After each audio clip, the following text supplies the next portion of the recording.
The moment you step into the blinding sunlight of the Colosseum, the roar of 50,000 bloodthirsty Romans crashes over you like a tidal wave.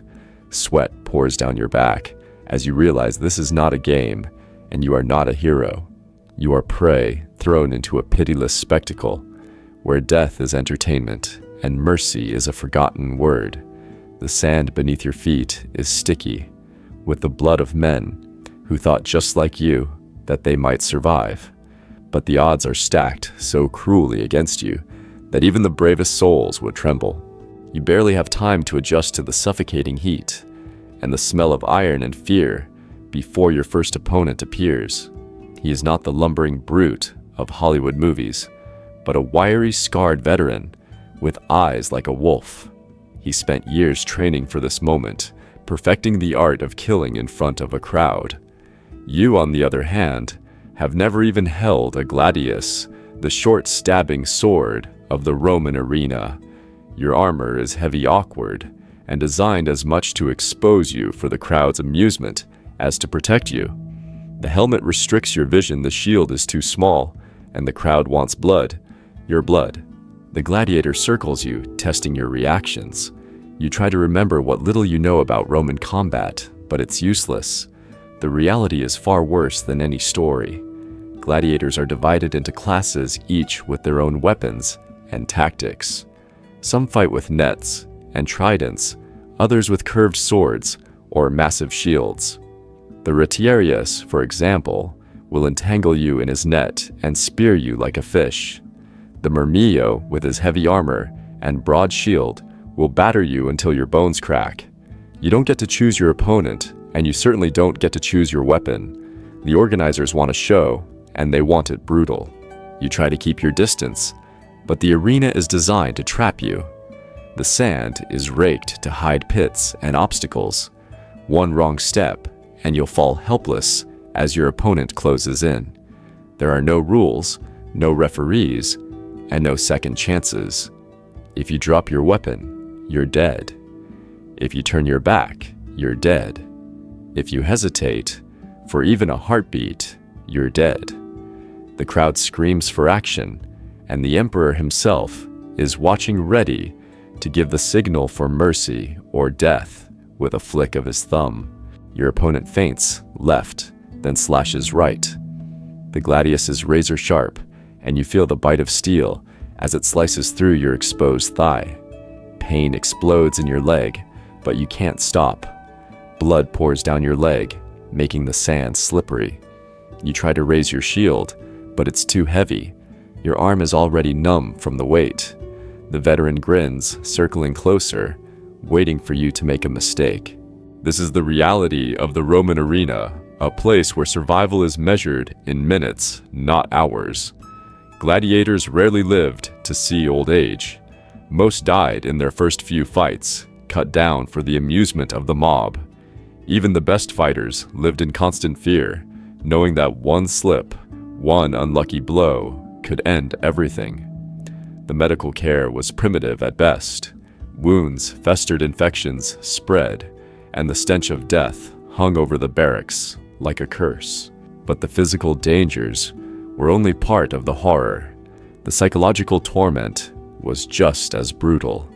Gladiators were slaves, stripped of their names, their families, and their futures. They were forced to fight, sometimes against friends or brothers, for the pleasure of people who saw them as less than human. The constant threat of violence, the isolation, and the knowledge that you were disposable, all of it wore down even the strongest minds. And then there were the animals. Between bouts, the arena was filled with wild beasts, lions, bears, leopards, and even crocodiles, starved and enraged, unleashed on the wounded or the unlucky. Sometimes condemned criminals were thrown to the animals as a warm-up act. Sometimes gladiators were forced to fight them with nothing but a dagger and a shield. The animals were not trained to kill quickly. They were trained to prolong the agony, to tear and maul, to give the crowd a show they would never forget. If you somehow survived your first fight, you would be dragged back to the barracks bleeding and broken. There the doctors, called medici, would try to patch you up with wine vinegar and crude bandages. There were no antibiotics, no anesthesia, and no hope of a quick recovery. Infections were rampant.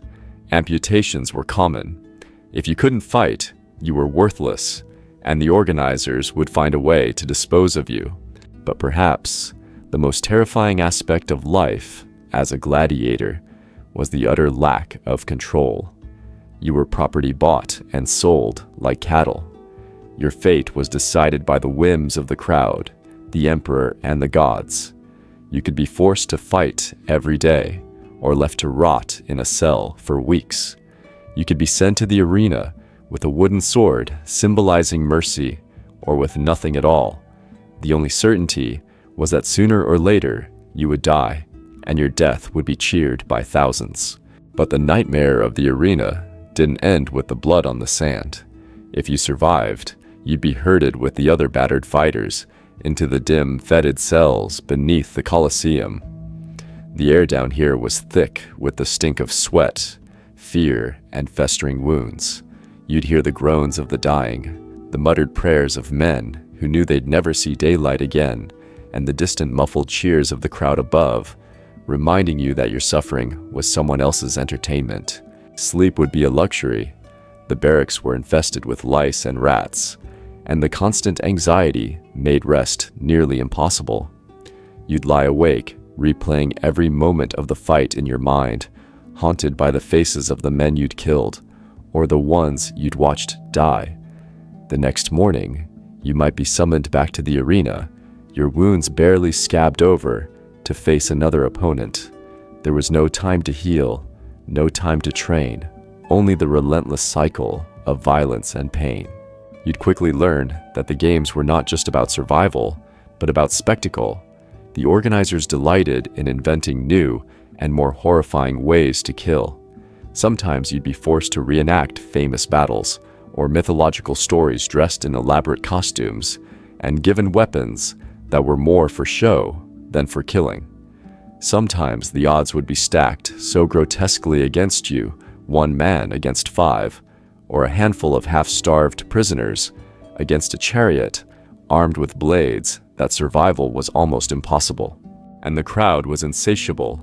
They wanted novelty, surprise, and above all suffering. They craved the sight of a man begging for mercy, the slow agony of a gut wound, the desperate scramble for a dropped weapon. If you fought too well, you might be marked as a favorite, but that only meant you'd be saved for the most dangerous, most spectacular matches. If you disappointed them, you'd be killed without hesitation. The psychological games were as cruel as the physical ones. Before each fight, you'd be paraded before the crowd, forced to salute the emperor and acknowledge your own mortality. Ave Caesar, morituri te salutant. Hail Caesar, those who are about to die salute you. The words would stick in your throat, a bitter reminder that your life was nothing but a fleeting amusement for the powerful. You'd see men break under the strain. Some would try to escape, only to be hunted down and executed in front of the others as a warning. Some would go mad screaming and raving in their cells until the guards dragged them away. Some would beg for a quick death, anything to end the torment. But most would simply endure, numbed by fear and pain, clinging to the faint hope that they might somehow earn their freedom. Because freedom, however unlikely, was the only light in the darkness. A few gladiators, the very best, could win their release after years of fighting. They were called rudiarii, and their wooden swords were symbols of hard-earned liberty. But for every man who won his freedom, hundreds died forgotten, their bodies dumped in mass graves outside the city walls. The reality was even grimmer for those who came from the lowest rungs of society. Many gladiators were criminals, prisoners of war, or slaves captured from distant lands. They didn't speak Latin, didn't understand the customs, and were treated with even more contempt by the crowd. They were forced to fight with inferior weapons, given no training, and used as cannon fodder for the more experienced fighters. Their deaths were quick, brutal, and utterly anonymous. But even the most skilled and celebrated gladiators lived under the constant threat of betrayal. The politics of the arena were ruthless. Trainers called lanisti could sell their fighters to the highest bidder, or arrange matches with hidden agendas. Rivalries were encouraged, friendships discouraged, and loyalty was a dangerous luxury. You could be forced to fight someone you trusted, knowing that only one of you would walk away. And then there were the punishments. Discipline was harsh and arbitrary. If you disobeyed orders, tried to cheat, or even looked at a guard the wrong way, you could be flogged, branded, or worse. Some were forced to fight blindfolded or with one hand tied behind their back, as a lesson to the others. The threat of torture hung over every moment, a constant reminder that you were utterly powerless. Even outside the arena, death stalked you. Gladiators were celebrities, but they were also targets. Fans might try to bribe you, poison you, or sabotage your equipment. Rivals might attack you in the barracks, hoping to eliminate the competition before the next fight. The stress was unrelenting, the paranoia suffocating. You could never let your guard down, not for a second. And yet, for all the horror, there was a strange, twisted allure to the life of a gladiator. The promise of fame, the roar of the crowd, the fleeting moments of triumph, all of it could be intoxicating. Some men embraced the violence, becoming legends in their own time. Their names were remembered, their likenesses carved on tombstones and painted on walls. But even the greatest champions knew that their glory was built on a foundation of suffering and death. But the most chilling truth about life as a Roman gladiator is that even if you somehow survived the blades, the beasts, and the betrayals, you could never escape the system that fed on your pain. Every victory only made you more valuable to the men who owned you, and every scar was just another mark of your worth as a spectacle. The crowd's love was fickle. One day you might be their hero, the next you could be thrown to the lions for a minor offense or a moment's hesitation. There was no justice, only the endless demand for blood. The rituals of death in the arena were as cruel as the fights themselves. If you fell wounded, but not yet dead, your fate was decided by the whims of the crowd and the emperor's thumb. A turned thumb could mean mercy, but more often, it meant a brutal execution carried out on the spot by another gladiator, or even by an official called the summoner, whose job was to finish off the dying. There was no dignity in death, no last words or farewells, just the jeers of the mob and the indifferent gaze of the emperor. And if you were unlucky enough to be captured alive by your opponent, you might be forced to kneel and await the crowd's verdict, your life hanging by a thread. The silence in those moments could be even more terrifying than the screams as thousands of eyes watched you beg for mercy. Sometimes, the emperor would spare a fighter for a particularly brave performance, but more often, the crowd demanded a kill. The arena was a machine for manufacturing death, and mercy was bad for business. Outside the arena, the world was no less dangerous. Gladiators were both feared and despised, seen as little better than animals. You might be paraded through the streets as a victor, but you were always a slave, always an outsider. The stigma would follow you everywhere, even if you won your freedom. Many former gladiators ended up as bodyguards or mercenaries unable to escape the violence that had defined their lives. Few ever found peace. The medical care you received was often as deadly as the wounds themselves. Roman doctors had some knowledge of anatomy, but their tools were crude and their methods brutal. They used hot irons to cauterize wounds, saws to amputate limbs, and herbal concoctions that did little to stop infection. Tetanus, gangrene, and sepsis were constant threats. Even a minor cut could become a death sentence in the filthy conditions of the barracks. And the games themselves only grew more elaborate and more deadly. As the empire expanded, so did the scale of the spectacles. Emperors competed to outdo each other with ever more extravagant shows, mock naval battles, mass executions, battles with exotic animals imported from the farthest reaches of the empire. Sometimes entire groups of prisoners were forced to fight to the death in staged battles that lasted for days. The sand of the arena was said to be layered with the blood and bones of thousands. The psychological toll was immense.